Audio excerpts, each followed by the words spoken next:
કાશ્મીરના પહેલગામમાં થયેલી આતંકવાદી ઘટનાને આમોદ કોંગ્રેસે વખોડી મૃતકોને શ્રદ્ધાંજલિ આપી.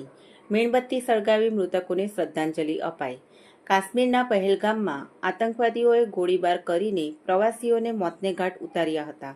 જે બાબતે આમોદ તાલુકા કોંગ્રેસ કમિટી દ્વારા ડોક્ટર બાબા સાહેબ આંબેડકરની પ્રતિમા પાસે શ્રદ્ધાંજલિનો કાર્યક્રમ રાખવામાં આવ્યો હતો.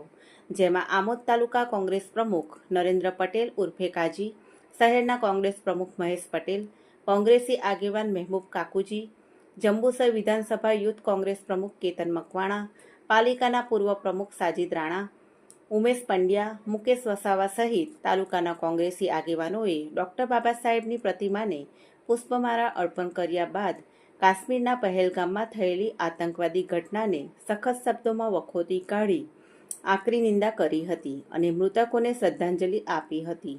કોંગ્રેસી આગેવાનોએ હાથમાં પ્લે કાર્ડ લઈ હવે નિંદા નહીં આરપારની લડાઈ લડવા તેમજ પાકિસ્તાનને આકરો જવાબ આપોની માંગ કરી આતંકવાદીઓ સામે બદલો લેવા જણાવ્યું હતું.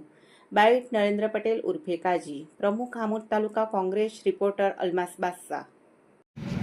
આજરોજ આમોદ શહેર તાલુકા કોંગ્રેસ સમિતિ દ્વારા તારીખ 22/4/2025ના મંગળવારના રોજ પહેલગામ કાશ્મીરમાં આતંકવાદીઓ દ્વારા કરાયેલ ક્રૂર અને કાયરતાપૂર્ણ હુમલામાં મૃત્યુ પામેલા આપણા નિર્દોષ ભારતીય નાગરિકોના આત્માને પરમ કૃપાળુ પરમાત્મા મૃતકોના દિવ્ય આત્માને શાંતિ અર્પે એવી પ્રભુ પાસે પ્રાર્થના કરીએ છીએ. તેમજ તે હુમલામાં ઈજાગ્રસ્તો જલ્દી સાજા થાય તેવી પ્રભુના ચરણોમાં પ્રાર્થના કરીએ છીએ ને શ્રદ્ધા સુમન અર્પણ કરીએ છીએ.